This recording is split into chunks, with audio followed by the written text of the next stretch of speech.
Okay. Welcome to Cranberry Elementary Library, Day 3. Today we're going to start with our story, Masters of Disaster by Gary Paulson. Chapter 4, Night of the Living Sledge. Men, Henry announced to Reed and Riley during lunch the next week, spritzing air freshener in Reed's direction because he still smelled a little funky. We're going to spend the night in a dumpster. Reed grabbed the air freshener and shot it back at Henry. I still say I'm not the only one who smells bad. You must have stepped in tiger poo, or else the tiger spit reacted with your shampoo. Did you just say you want us to sleep in a garbage can? Riley pushed aside his soup and pulled out his notebook to start outlining Henry's new plan. This was not originally on my list of possible activities to pursue, Henry confessed, gesturing to the yellow legal pad. But I was sitting in investigative science this morning, listening to Miss Trudy's lecture about the environment, when I realized that scientific experimentation is the highest form of discovery and personal growth. To learn, to find, to know. To use science to uncover mysteries. What could be more exciting and interesting than that? And you think spending the night surrounded by garbage is scientific? Riley asked. Sure. Haven't you ever wondered about the contents of dumpsters, trash cans, garbage buckets, and waste baskets? No, Reed said. I've never even once thought about what gets thrown away. Neither had I, and I can't believe we're overlooking something so essential and meaningful. Besides, up to now our activities have been lacking in practical application, not to mention cultural significance. This task will lead us towards not only getting science scholarships for college, but also saving the world, one garbage heap at a time. Reed looked doubtful and went back to his sandwich, but Riley pulled out the catalog from a local university that he carried in his backpack. He believed in being prepared for everything. He flipped to the section on scholarships. Henry's right. There's a college scholarship for, and he began to read, the study of environmental protection by middle school students. The requirements: undertaking an original experiment which must be totally self-directed, depending completely on the support and guidance of one's peers. The submission of a paper detailing the hypothesis, experience, results, and conclusions, as well as suggestions for bettering society. He looked up. We could totally do this. I want to see what happens. I'm in. Henry said, yes. This is about our future, men. I knew this idea was perfect for us. I'm glad we're all in agreement. He wrinkled his nose and spritzed air freshener in Reed's direction again. Now about the division of labor. Let me guess, Reed folded his arms. You're doing all the idea making and hypothesizing, and Riley here is writing up the scholarship application afterwards, which leaves me to be the one who actually has to sleep in the garbage. Oh, you won't be sleeping, Henry said. You'll be too busy collecting specimens. And it won't be all night. You just need to scoop a few samples of different kinds of waste for us to catalog, identify, and experiment on. That part we'll all do together. I don't know why we can't do the whole collection thing together, too. I already smell baby duty every minute of the day. I think the contents of that diaper got slammed into my brain and the river pea burned into me on a cellular level, because when I sweat in gym class, I smell really bad. See, Henry said, you are the ideal candidate for this part of the project. And if it makes you feel any better, I'm going to be gathering specimens from the recycling bins at the same time. Reed looked satisfied, and Riley carefully penciled into his notes. Reed, rancid garbage. Henry, old newspapers. Henry continued, there's a huge dumpster outside school that we could use for our research. Just think of all the good stuff from the home ec kitchens. We're in luck, too, because the 8th grade science section is covering dissection this week, starting with frogs and working up to fetal pigs. So the science labs will throw away lots of interesting garbage. Furthermore, I happen to know from eavesdropping on the cafeteria ladies while I was in the lunch line that the new and improved super nutritional menu is not meeting with approval from the student body, and the disposal rate is exceptionally high. Excuse me, a soft voice broke into the conversation. They looked up and saw Marcy Robbins standing next to their table, blushing furiously. I wasn't trying to listen into your conversation, but I happen to know that Miss Myers, the art teacher, is working on creating a new kind of biodegradable molding clay with her classes, and it is not going well, or maybe too well. The statues are rotting while the students are making them. The only thing more astonishing than being helped out in their plan was being talked to by Marcy Robbins, who was so painfully shy that she hardly ever spoke in class. "Hey, thanks, Marcy, that's good stuff," Henry said. "A perfect wet-to-dry ratio," Riley said, nodding. "Do you want to come with us?" Reed asked hopefully. "Oh, no." Marcy looked horrified, or terrified. The boys couldn't tell. "I just, wanted to be helpful. Good luck with your project. And, the whole odor thing you've got going on here. I think your idea sounds fascinating." She practically ran out of the lunchroom. "That's the most words I've ever heard from Marcy all the years we've been going to school together," Reed said, looking after her as she fled. Riley nodded. "She's good people." "Let's meet this evening after dinner and get to work," Henry said. "Today is always your favorite day of the week to start a plan," Reed sighed. "You might stop stinking if we don't get going this evening, and that would be a waste of perfectly good stench," Henry said before he and Riley put their heads together to reread the experiment standards and protocols in the catalog. "Well, sure, when you put it that way." Reed carried his lunch bag over to the trash. He dropped it in, peered into the bin, and said, "See you later." Henry and Riley were pacing next to the dumpster outside the cafeteria that evening, waiting for Reed to show up. They told their parents they were meeting at the library to work on a science project, which was mostly true, and more likely to be agreed to than asking for permission to go dumpster diving.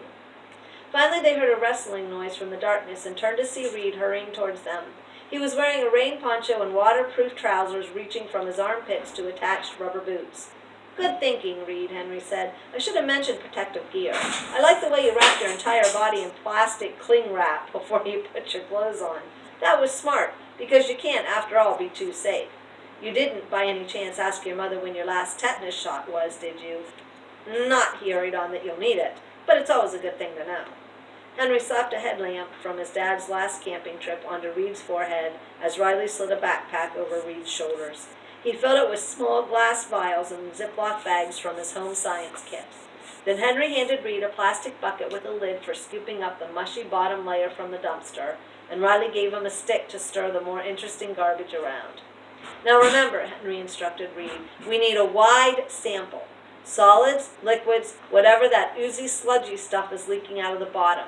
Don't come out until you fill the tubes and jars and Ziploc bags in that bucket with research material. I'm heading over to the recycling bin to gather a selection, and Riley's going to crawl in through the window of the science lab that I propped open with a textbook earlier today so he can get started on the report. You and I will meet back here in an hour at precisely 2100 hours with our specimens and head to the lab to start the experiments together." Reed sighed, pulled his uncle's scuba mask over his eyes and nose, adjusted the painting mask he'd found in the garage over his mouth, and yanked on the yellow rubber gloves his mother used to do the dishes, and he climbed into the dumpster. He was about to ask Riley to check him for exposed sections of skin when Henry flipped the lid shut and Reed was plunged into total darkness. He heard Riley and Henry's footsteps getting fainter. He hadn't been in the dumpster 3 seconds when he knew he wasn't alone. He reached up and flipped the switch on the headlamp. Eyes shone at him from the other end of the dumpster. The eyes were yellow. He moved his head so that the light no longer hit what he had decided was either a very large rat or a very small rhino. In either case, the garbage-eating beast stayed at the other end, and Reed decided to focus on collecting trash as quickly as he could, while hoping that the rhino rat didn't have any family or friends in the dumpster. The thing looked, Reed thought, a little like Dwight Hauser, with the same kind of hulking presence and small, mean eyes, except he'd bet the rhino rat had a better personality. Bacterial fungus, he thought, had a better personality and made more interesting company than Dwight Hauser. The first thing he saw when he looked down was food from the cafeteria. My mother, he thought, would have an absolutely fit if she knew how many trays of vegetables were thrown away. "If you don't eat your vegetables," she always said at every meal, "and chew them properly, you'll lose your teeth. Then your thinking will become muddled and causing you to forget how to spell and do basic math, at which you will flunk out of school. Without a proper education, you will never get a decent job. You will end up living in a dumpster." He heard a new sound. He whispered, "Call 911" to himself to make him feel better, and tried to convince himself that it was merely the rhino rat busily eating disposed of vegetables in order to get big and strong, as it sat quietly off to the side watching Reed collect garbage. He carefully bagged blackened carrots, 3 moldy snow peas, a clump of corn niblets that hung together mysteriously, and 2 chicken nuggets that squirmed with something small, white, and alive. He tossed a sandwich crust at the rhino rat, and then pawed through the first level of garbage to the next. He plucked several frog carcasses off the top of the layer and hoped they were from the biology lab and not the lunchroom. He grabbed a clump of something that looked like what the plumber had pulled from his sister's shower drain last fall. He carefully sealed it in one of the large Ziploc bags. He poked a plastic garbage bag with his stick and it burst open. A river of green and runny guinea pig, mouse, white rat, frog, and turtle poop from the science lab spread across his feet. Oh good, he thought, more duty. Even the rhino rat looked disgusted and edged farther away from Reed. Don't throw up, don't throw up, don't throw up. You'll just have to bag it for Henry, he chattered to himself. Can't smell a thing, not scared at all. The rhino rat isn't going to brush up against me because he's staying on his side of the dumpster and I'm way over here. Nothing just scurried across my foot. Almost done. Hate Henry, hate Riley, moving to Fiji. He found that if he kept up a running monologue, it prevented him from thinking too hard about the squishy goo and the glutinous muck he was getting to as he dug deeper. He couldn't smell anything from behind his scuba and painting masks. The glove and the plastic wrap protected his skin from any direct contact. He was beginning to feel almost comfortable flipping through the layers of crud and ooze when he tossed aside a broken cafeteria tray and found a shimmering puddle of slimy sludge, not quite solid, not quite liquid. Spongy, semi-organic material that seemed to move away from him when he tried to scoop it up. Even the rhino rat looked surprised at that. Reed searched for additional signs of life in the ooze and then decided that whatever it was wasn't actually alive. He closed his eyes, reached down, and slid his bucket through the middle of the puddle. It had the consistency of jello and snot. He secured the lid on top. Done. He climbed out of the dumpster, dragging his bucket and backpack behind him. He waved goodbye to the rhino rat, slammed the cover on the dumpster, and sat down to wait for Henry. He pretended not to hear the sudden increase in noise inside the dumpster. He imagined that the microscopic crawly things were slithering all over his skin under the plastic wrap. Maybe I've got the plague, he thought, or parasites, or lice, or rhino rat cooties. Henry finally showed up with a neat paper bag filled of tidy folded newspapers and empty soda cans. Henry padded silently while Reed squished and sloshed with every step through the darkened school hallways to the science lab. Riley had flipped on a computer and pulled the rough draft of the paper he was started working on that afternoon in study hall. He was surrounded by open textbooks and pages of handwritten notes and had a second and a third computer logged on to different search sites. He zoomed between the computers on a wheeled desk chair. Henry sat his bags on a lab table and started to sort through them. He pulled out newspapers and magazines and clucked disapprovingly when he found a plastic pudding cup from the faculty lounge. Reed dragged his bags of specimens to a table in the corner and started undressing. He threw the poncho and the waders and the scuba mask and the painting mask and rubber gloves and the miles of plastic wrap that he unwound from his body into the hazardous materials disposal bin at the back of the room. Once Reed was stripped down to his bottom layer of regular clothes, which he noted were miraculously clean, dry, and stench-free. He assured himself that nothing tiny, alive, and dangerous was crawling on him. He stepped over to the table where the specimens were, and with a sense of confidence he didn't usually feel, he started to pry the lid off the bucket. "We need," Henry was going to say more, but he couldn't, because as Riley later wrote in his follow-up report, someone had left a Bunsen burner ever so slightly on after last period science class. The accumulated methane in the sealed bucket of the shimmering, slimy, sludgy, not quite solid, not quite liquid, spongy, semi-organic material that Rita had collected ignited. The contents of the bucket exploded upward, and the force of the blast carried Reed across the science lab, out into the hallway, and into a locker. Except for a wave of glistening slime that stretched from the science table to the hallway, the lab wasn't damaged. "I'm okay," Reed's voice echoed from the depth of a locker. "I'm wedged pretty tight. Nothing hurts. I'm not bleeding. Good thing we did this after school when no one else was around, because we could have gotten into some serious trouble." The contents of the bucket, now completely liquefied from the chemical reaction, dripped down the sides of the locker, drenching Reed, but as Henry later pointed out, making him slippery enough to pop him right out of the tight space without even dislocating his shoulders or his hips. Other than some small paper cuts on his fingers, Henry was fine. Riley wasn't hurt except for a slight strain in his right ankle from zooming his desk chair into the hallway to check on Reed. "I reek of decomposition and rot," Henry said sadly. "Remember the good old days when I just smelled like baby duty with every breath and had the constant taste of river pea in my mouth?"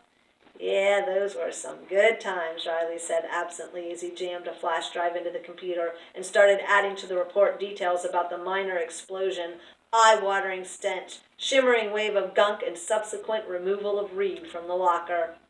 "I think, men," Henry said, "that this may be our finest hour. Reed, I'm sure I speak for Riley when I say another exceptional job on your part. Thanks for taking the lead on the heavy lifting part of the experiment. You were great." Reed smiled and ducked his head modestly. "I read the directions carefully," Henry went on. "There's nothing about the experiment being a success. We were only supposed to think of one, execute it, and write it up. We're 3 for 3, even if it's going to take us all night and every paper towel in the building to clean up the mess." "Henry," Reed said, "I don't want to worry anyone or sound like I'm whacked out or anything, but didn't it seem to you the sludge we collected was alive somehow? I mean, it slithered when I tried to catch it, and then it threw me across the building. Maybe whatever that was didn't want to be the subject of our experiment." "We just won't mention that in our scholarship application," Henry decided. "No sense compromising the fine science research we've accomplished with superstition's fear about the discovery of a new life form. Besides, the blast probably killed it. All in all, a huge leap forward for the scientific method. I'm pretty sure this is how Galileo must have felt. Or Dr. Frankenstein," Reed said, still sure that the sludge had moved away from him. We'll continue there tomorrow with Chapter 5, but I'd like to do our picture book today. And our picture book is called So Many Bunnies, a Bedtime ABC and Counting Book by Rick Walton.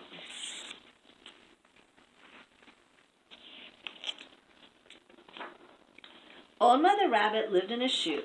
She had 26 children and knew what to do. She fed them some carrots, some broth, and some bread, then kissed them all gently and put them to bed. One was named Abel, he slept on the table. 2 was named Blair, she slept in a chair. 3 was named Carol, she slept in a barrel. 4 was named Dee, she slept in a tree. 5 was named Alice, he slept on the trellis. 6 was named Frankie, she slept on a hanky. 7 was named Gretel, she slept in the kettle. 8 was named Hank, he slept with his bank. 9 was named Ike, he slept on his trike. 10 was named Jane, she slept in the lane. 11 was named Kate, she slept on the gate. 12 was named Link, he slept in the sink. 13 was named Mandy, she slept in the candy. 14 was named Noel, he slept in a bowl. 15 was named Ollie, he slept by the holly. 16 was named Pat, she slept in a hat. 17 was named Quinn, he slept in a bin. 18 was named Ray, she slept in the hay. 19 was named Sam, he slept with his lamb. 20 was named Tony, she slept with her pony. 21 was named Oot, he slept by the fruit. 22 was named Vern, he slept by a fern. 23 was named Willow, she slept on a pillow. 24 was named Zen, he slept with a pen. 25 was named Yale, he slept by the scale. 26 was named Zed, he slept on the shed. Old Mother Rabbit lived in a shoe. She had 26 children and plenty to do. She tucked them all in from Abel to Zed, then curled herself up in a soft feather bed.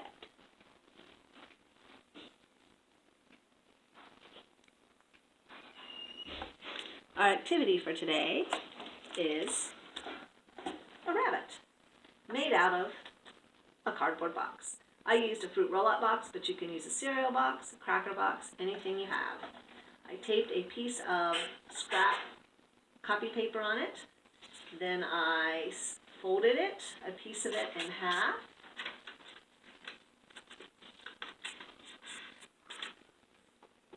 And cut 2 ears. I didn't draw, I just kind of guessed on how my ears would turn out. 2 rabbit ears. And I just used crayon to color in. Then with the paper folded again, I cut out 2 big circles for the eyes. And then I cut out 1 circle for the nose. And then I just cut strips of paper for this, and just use crayons to color in the rest of the face to make a rabbit. See what you can make, and if you want to post your pictures or send me a picture of your rabbit, you can email me at my email address, jgaddis@cranberrysd.org. We'll see you tomorrow.